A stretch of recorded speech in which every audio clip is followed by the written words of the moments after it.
Street Consciousness presents the views of Brother Polite. In this segment here, family, we're going to deal with 5 chapters in this segment here.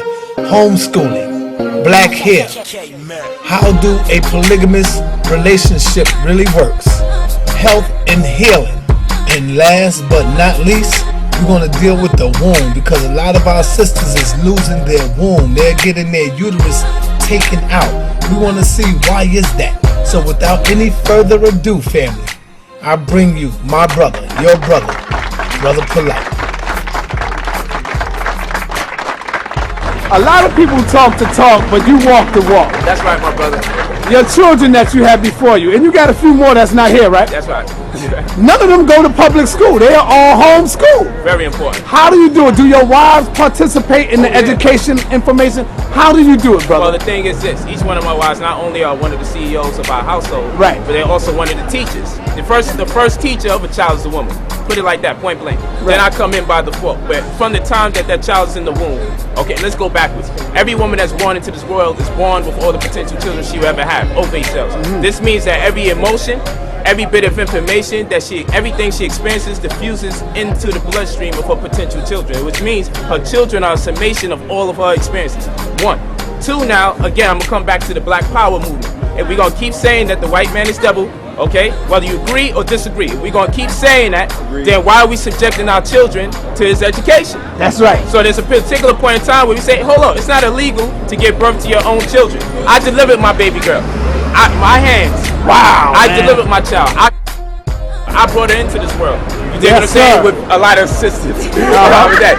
Okay? Because I didn't want the first person to touch my child to be other than myself in kind. Okay? So that's not illegal though. Another thing is, we be Moors and we'll have our wifey go to the hospital, and then we'll start trying to tell the doctor, yo, we don't want to sign that birth certificate, social security card. Now he getting a crazy advance with the birth of that child. How you gonna knock his hustle? Maybe you should just make sure wifey don't be in the hospital when it's time to give birth. Okay, that's not illegal. So as far as educating our children now, we can complain about the school system, and I understand everybody can't do it, and that's why we need homeschooling groups, so we can help your children. If you can't do it, we can help your children. But another thing that we have to take into consideration, ultimately, we need to start pulling our children out of their public schools, and we need to establish our own curriculum. This is why I've written over 50 plus books inside of the last year alone. And a lot of it is for my homeschool group. Let me ask you this. And these are our teachers. We break Some people say it ain't that easy to do that, because if you pull your child out of the public school, how do you get over the state? Because now you got to deal with ACS. ACS want to say, nah, we're going to take your child if you don't send them to school. That's the stigmatization of black people and believing that the white man is God. Right. And believing that. So we turn the white man into the new boogeyman. When all else fail, it's his fault. It's not true all the time. Sometimes it's our lack of information why we are not progressing. It is not against the law to homeschool your child. It is not against the law. You can actually take them out of school, go to the Board of Education, and you can fill out this very simple application to let them know that you're going to homeschool your child, and then you can give them quarterly reports. It's really not that difficult, and if you need help with it, you can hit us up at youngphenom45@gmail.com, or you can hit me up on Facebook, Brother Polite, Nisu Amunre Senatunre. You can talk to my wife over here, because she's the head of our homeschooling group, Nisute Anukepa Kepa, for people that's trying to do it. Or even if your child is still in public school, but you want your child not to be alienated from our homeschool classes, bring them in. Brother Tahuti is bringing his child over to our homeschooling group. Even though his children are in public school, he don't want them to miss out on the information that we have. Right. You understand what I'm saying? So we can't deal with the public school. They have home economics, right? Home ec. Where's the economics part in home ec? We learned to buy the tomatoes, we learned to buy the flour, we don't learn how to budget the money. Well, we got home economics, so now they just cut it to home ec. But where is the money part? Right. We never learned it in school. You dig what I'm saying? So we can keep complaining about the information being disseminated on behalf of the public or the Board of Education, or we can turn around and say, you know what, let's pull our children out of school. You know what, even if it means that I'm going to have to relearn again. Even if it means I have to relearn again, because I'll be damned if my child respects the public school teacher more than they respect me. And that's what's going on. A lot of our children don't believe we know anything no more, because they'll go to school and say, my teacher knows the knowledge, my father, my mother don't know. And then the ego swells up, and then now when we trying to tell them something, they won't listen. And if it ain't the teacher, it's the TV. So we have to take matters back to our own hands. And it's not as hard in my construct or our construct, because I have more than one teacher readily accessible, because I have several wives. So it's not as difficult because we understand that, you know what, she can handle, I handle like the math classes, definitely, because I teach intention calculus, algebra, geometry, and sequential mathematics 1 to 6. I'm a 10th grade dropout at that, and I speak 7 different languages. Point being, so I definitely do the language class and I do the math classes. I'm on deck for that. That's my commitment.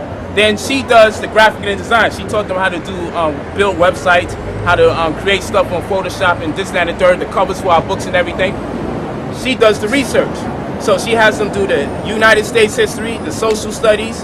I also do the economics. So we break it up. My other wife now, she also deals with the science and she deals with the art, my other wife. So we break it up so it's not time consuming for all of us. Now I'm not telling everybody to practice polygyny. I'm saying if it works for you and people are sensible enough, practical enough, then let's make it happen. But if it's not, you can also participate in a homeschooling group and try to get some of the information, get some of the curriculum. I designed a lot of my books to cater to the curriculum for the homeschooling group. I'm not just writing books just for the adults. I write books for the homeschooling group so they can use it and it's put into a format where the children can easily break it down. It's coherent.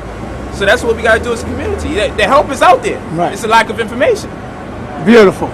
Why did you, let me bring it down to all level. Did you see the video I did with the sisters out here when I asked them about the hair? It was the hair video. Yeah, it hurt me. How about you? When you go to school, do you have any... Well, she's homeschooled, but... Right. You homeschool, but from your peers, do they come at you about the hair? Do you have to teach them or something like that? Sometimes, but mainly they say that they like it and It's it makes beautiful. them feel more comfortable and they would like to try it. So I kind of like inspired them to wear the hair like that. There you That's what's go. up. What We about need you? Pretty much the same thing. I got a couple girls from when I went to go take my class, my test, to they actually wear wigs now. For no reason. They my age in school wearing wigs, I have to actually take off the wig. Talk louder, baby. The girl's afro was like down to here, huge. Why you don't want your hair straightened like a lot of the girls out here? Don't you want to blend in with the other women? Not really. Why? I just like the way this looks better. I don't want to have to go through the straightening, chemical, wrap it up, do all sorts of weird stuff. Because number one, you love yourself, right? Yeah. And you're not trying to look like a white girl or trying to look That's like right. something other than who you are. Put it on. You want to look like the way you look, the way that, you came out the womb of your mother. That's right. Why did you choose that hairstyle? Why did you choose that hairstyle for your whole family? Well, I didn't really choose it. If somebody, I wouldn't be in a relationship with someone who wouldn't cater to it. Right. Fortunate enough for me, before I made a lot of errors in relationships, it worked out real good with a woman that was very patient with me to watch me grow. Right. She was very patient with me, in and out of jail and out of prison and everything. She actually fought to get me out when I was locked up for murder. It was her paperwork that got me out of there. I defend myself, but she did that for me. Would you want to get your hair permed and straight? Why not? Don't you want to look beautiful like all these other girls out here with the straight hair? Don't you want to look beautiful like them? No, because I think I'm beautiful the way I am. There you go. There you go. That's what I wanted to hear you That's say. what we doing. So. Well, that's what's up, my brother. I see you doing a good job with your children. That's right. You Trying teaching my hard. best. I can't wait till you start talking too now.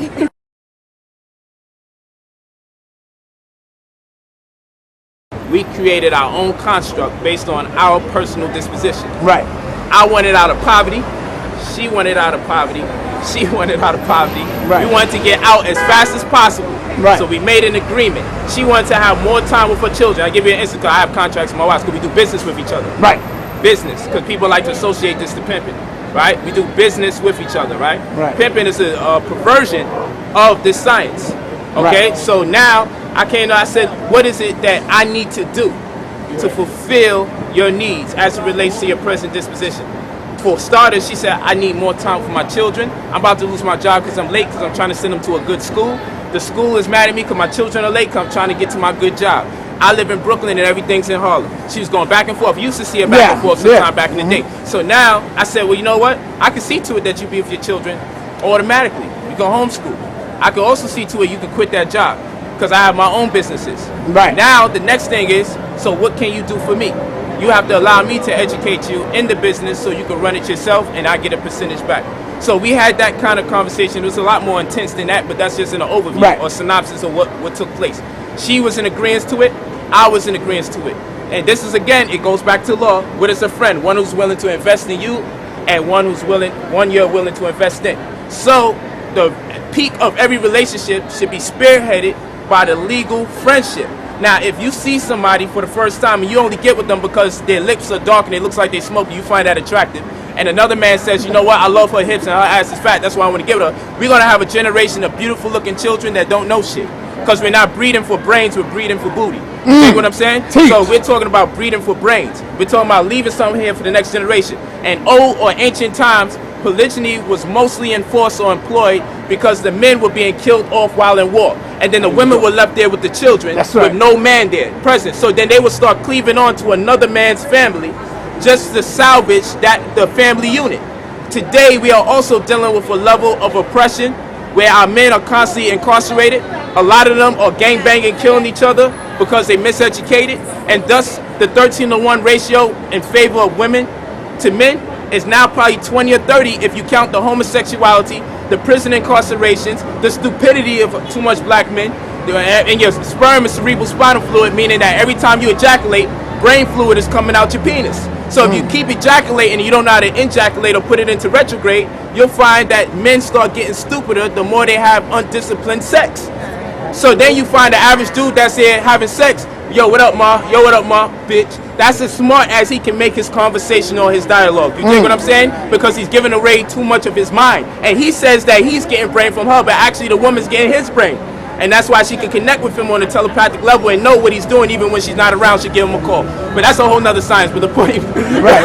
yes, guys, Right. see them You going in. So you dig what I'm saying? So ultimately, we have to think about it. When men were away or being incarcerated or locked away or murdered, even during the course of war, you know what we found out we had to do?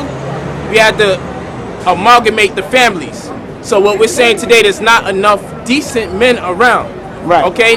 Not enough decent men or educated men around. So because of that, it's in a woman's best interest. In this day and time, one of my rationale is to say, look, you should try to find a good man. The Quran says if you find but one good woman, she's worth more than pearls or precious than pearls. Really, that's in the case of men. If you find but one good man, they should cleave onto him, work out a business construct, and maybe your children, if they choose to be in it still, they choose to be in it, they don't. Cause a lot of times people ask me, yo, so would you want your children in it? That's one of the questions. Right. Because you got all daughters polite, which means my seed is supposed to be carried on, because they carry on the mitochondria, Right. not the man. You dig what I'm saying? So they ask, would you let your children be polygynous like you? And I say, I don't have an interest in the sexual preference of my children. I'm mandated as a father to see to it that they are not displaced spiritually, mentally, and economically. That is my responsibility as a black man, as a black father. I have to see to it that my children are properly educated. They are being born and raised in a conducive environment, progressive learning situation or atmosphere. These are my responsibilities and obligations, and providing that edification is all wise, right, and exact, then I've already safeguarded who and what they will be in the future. And they always going to have my support no matter what they do. Right. Did you go to Aminette and you taught her first? Well, Listen, we getting ready to bring in another sister into our I relationship. don't make the decisions like that. Okay. I brought the proposal to her. Right. I'm a communicator, so Right. I'm lucky with that. Come on, send in this Gemini. Right. All right. I brought the proposal to her, and I showed her the game plan. And I said, here's the statute of limitations. If you don't see results in this period of time in terms of this, then talk to me. If you don't see results in terms of this time, then talk to me. I wanted to get out the hood. That's my main thing. By the time my baby was born, I said, I can't have you working a job for nobody. That's how I felt about my wife. Right. And to tell you the truth, honestly, she worked 2 jobs. When I decided to stop hustling and stop going in and out of prison, when I started getting conscious and started reading Doc's Holy Tablets and Mind Book and Potential, she worked her 2 jobs across the street from each other and gave me 1 check. While I got my mind right and tried to figure myself out. Now, if I was a deluded and poisonous black man, I would have took advantage of her, destroyed her credit, and left her on a note where I cheated on her. Right. But I realized what I had when she did that for me, that was true love. And I said, you know what, she has the patience. And you know what, honestly, I know we get on black women's case because you watch too much TV. Honestly, black women put up with a great deal of anxiety with black men. Thank you. Black men destroy her credit. I'm not saying all black men, if it don't apply to you, chill out. Right. Black men have destroyed our women's credit, and then when she moves on to get her life back, the black men get mad at her because she's working herself up the social ladder. Black men have said, I love you, I love you, I love you, only for the women to find out that they've been cheated on. Black women have had to watch their mothers be cheated on, their aunts be cheated on, their sisters be cheated on, their best friends be cheated on, and then finally themselves be cheated on. And then you wonder why we don't have the respect. Black men will tell you that they are God, and you should listen to me. And Allah wants you to be in this kind of relationship, right? But then they don't provide. Black women know they can go to the white man when she has a problem with her black man, and he could give her Section 8, he'll give her public assistance, he'll give her welfare, he'll give her whatever she needs. The world goes around. But when the black man gets off of his conscious high horse, what does he have to offer but rhetoric? This is the problem that we have in our community. Back in the days, men used to have to give dowry. If a man wanted to be with a woman, he would have had to give up some land or some house. You know why? Because he had to put his money where his mouth is. So that way, if they was to break up, at least the children wouldn't have to be there subject or living in destitution on account to a spontaneous breakup. So now I say today, if you're a real black man before you into a relationship, why don't you bring something, some kind of dowry that says, look, I'm so interested in you. In the event that this doesn't work out, we will be able to part our ways, but I will not leave you in destitution. Instead, we want to come in with nothing and leave you with a child. Something's wrong with that. I disagree with that. Now, if it don't apply to you, don't get upset. Because people attack me for this all the time. I'm like, I'm a black man. I'm not talking about all black men. I'm talking about all too many black men. It's going on all day, every day. So I'm like, we have to change the situation. We have to come with an economic plan. You want to bring another woman to the relationship? Come with an economic plan. Don't come with, yo, it's just more women than men, you know what I'm saying? Don't come with that. You got to come with something better than that, because we might want to make extra babies with no father. We can't afford to do something like that. So it's incumbent. So she has the right to be like, look, I'm a little reluctant to get into that, because I've seen so much from the time of being born, from my moms to my aunt, to my other aunts, to my sisters, to my best friends. I've seen the household destabilized from people that were conscious and talking about spirituality. Black men. It happens. I'm not saying all black men. Right. Some of us are still in our right state of mind. Teaching, brother. You dig what I'm saying? All so right. That's where I'm at with it. But ultimately with the polygyny, you just think about it. You go to work. Any questions? Going to work takes like 8 hours. To and fro. To go to work and come back. Probably an hour going, hour come back. That's 10 hours. Right? Now going to sleep. They say we should sleep 8 hours. I say let's break it down to 6. That's 16 hours. 8 hours to work. 2 hours going to work and coming back. That's 10. 6 hours sleeping, that's 16. Now we down to 8 hours left in the day. Let's say you cook and you clean, hopefully. All right, that's 3 hours. So now we at 19 hours. Now we at 19. Now let's say you need to socialize with friends / boyfriend. Let's say you only give that 2 hours out the day. Now we at 21 hours, only 3 hours left. We didn't talk about if you work an extra job. We didn't talk about if you go to school. You only got 3 hours left. You have to raise your children. If you got 2 children, you got to break it up, hour and a half each. Your children's schedule may conflict with your working schedule. What I'm saying is this. By the time you're done with your day-to-day basis, right, your day-to-day movement, how much time do you have for yourself? And this is the question that I'm asking the black women out there. How much time do you have for yourself? How much time do you have for yourself? After you go to work, after you go to and fro, after you cook and clean, after you socialize, after you sleep, you're down to 3 hours. And that 3 hours, oh, we got to put 1 hour for miscellaneous time. Okay, so now you're down to 2 hours. How do you have time to read? How do you have time for spirituality? This devil keeps you on the clock most of the time to keep you away from your children. Your children are born, you stay with your children 2-3 months, and you got to go back to work, you give them away. That stays with them psychologically forever. All right, let me give you this, because I don't want to be remiss. Hold up, sister, don't go nowhere. This is important. Close that last point. Let me close that last point. The go point being, if you had an extra female in the household, don't disagree because you're just against polygyny. You have the right to be against it or not for it. Right. But don't go against your common sense. Right. You can partition the workload and the responsibilities of the household with additional partners. And in doing so, you can regain the time you need for spirituality, or the time you need to raise your children, or the time that you need just for yourself. It's common sense. Partition the hours. Partition the responsibility to pay bills. Break it up into pieces.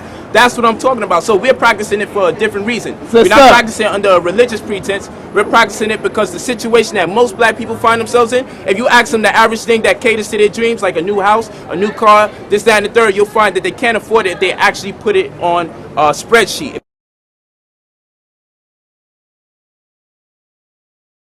Right here in the womb. Yeah, that's right. And you healed your own wife. That's right. How did you go about doing that? Let's deal with the health and nutrition and the food, brother. The number one thing that you need to understand when it comes to cancer, the way they changed the food pyramid. The people built the food pyramid and never built the pyramid in their life. Let's just keep that. Let's take that into context. You build the food pyramid, but you never built the pyramid. Right. Okay, boom. Now we following it. First thing you need to understand, they took out anything that was bitter in the food pyramid. Many of us don't eat nothing bitter. Many of us don't eat nothing bitter. Right. Why? Because we don't like how it tastes. But we don't realize each taste corresponds with a healing modality. When it comes to alkaline foods that are bitter, they are high in B17. Cancer cells cannot coexist while B17 is also in the system. You understand what I'm saying? Yeah. So you could take something like a apricot, you could take something like mustard greens or dandelion, and you can create a diet or dietary regimen that subscribes to B17 exclusively, and then that diffuses the potentiality of cancer cells. They can't exist while imposing the same space. So you find in the food pyramid, you don't see nothing that's bitter or alkaline at the same time. So now you find cancers on an all-time high. But when there was something bitter inside that food pyramid, cancer was on a decline or it was dormant. So the key to cancer, every type of cancer, is B17 intake. B17 intake. Anything that's bitter and is alkaline is high in B17, and it diffuses the potentiality of cancer. Now, do you think the doctors know that, but they're not going to tell you because cancer is big business in the medical system? Well, what I would say is too many doctors are aware and not saying nothing, but we also have to look at it like in the case of brothers who know the law, Moorish brothers, right, particularly. Right. A cop pulls them over, and they start going in on the cop, breaking down the laws. Right. As if the cop went to school to study Moorish law and can duly receive them. Such is the case when we deal with the medical institution. It's not just the people that are ignorant, the regular common people. It is also the people that have been educated that in fact are more ignorant than the people who just simply don't know. Because here it is with all the information they've received, they haven't put two and two together. So a lot of the people that work in the medical institution are kept in the light just as much as the rest of us that don't know. And I say in the light because the light is what blinds you, not darkness. Right. So they're kept in the light, much like many of us who don't know. So we can't even hold them two accountable all the time. AIDS really doesn't exist, and the respect of how they delivered the information to us, because it exists inside the envelope of the cell. Right. Okay, many people diagnosed with AIDS is only in speculation. That's first and foremost. Okay, plus the virus is supposed to be HIV, is supposed to be neither dead or alive. So the fact that it's neither dead or alive, and then you're saying that a person gets AIDS and they could possibly die from a cold or possibly die from a flu or some symptom or something like that. If you check the megahertz in the brain, you will find out that the whole AIDS thing is a farce. Yet, there's something out there that does exist, but it exists in so many diverse aspects that they just attribute it or put it under one category and call it AIDS. But in fact, we can get rid of that situation. You have a question, anybody? Come on, mama. Come on, mama. We can. Don't be scared, mama. Well, you It's gotta ask me a question. You gotta ask. Nobody? Be here for the people. You gotta ask questions. No questions? No. Everybody all right? You don't have no health problems? Nothing like that. We In all the know family, somebody everybody that's all right? All right. We all know somebody that's sick. And that's- Okay, now let me hit something that a lot of women is going through this. Go ahead.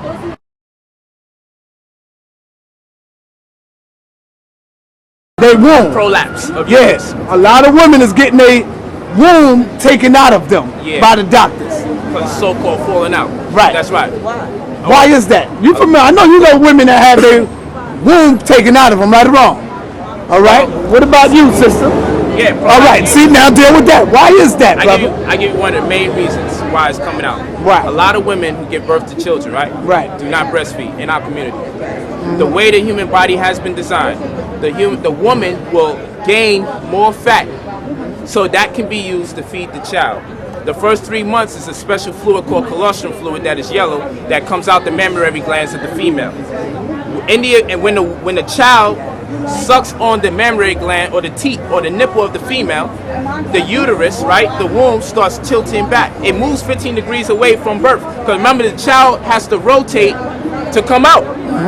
Now, in order to put that womb back into retrograde and put it back into its due position it originally was in, the human body has been designed where the woman will be cursed if she don't breastfeed. If she doesn't breastfeed, the uterus will not go back. Each time that child sucks on the nipple, it shifts back, and she starts to shed weight. But when she does not breastfeed, she keeps the excess weight, and the womb stays shifted. You hear when that? the womb stays shifted, it now creates what is called a biological earthquake, because now the spinal column is out of line. That means the electricity can't travel straight to the brain, which now is going to start causing some form of psychosis. So in other words, we have fallen away from nature, from the natural way that we supposed to bring up our youth. Let's go a little further. Hold on. When you look at any animal, children laying down, right? But when against gravity. But when you look at any animal on the planet Earth, they come out the womb, and the first thing they go to is what? Their mother's teeth. The nipple. That's right. And why we don't do that no more? What happened to that, man? Because Whole Foods and Key Food got the milk. So the white man came up with cow's milk. That's why I asked you. Here it is. Cow's milk supposed to be for baby cows, right? That's right. Chickens supposed to be for their baby chicken milk, right? How come we are the only people that when we come and we be born, the first thing our mothers do is give us cow's milk instead of their own breast milk? Because the nipples hurt. Because it's more convenient to go to the corner store. You see? That's deep right there. Because we're too intelligent. Yeah, so we think. We're so intelligent, we can go and get it out of a bottle. Pivot it or put it under one category and call it AIDS.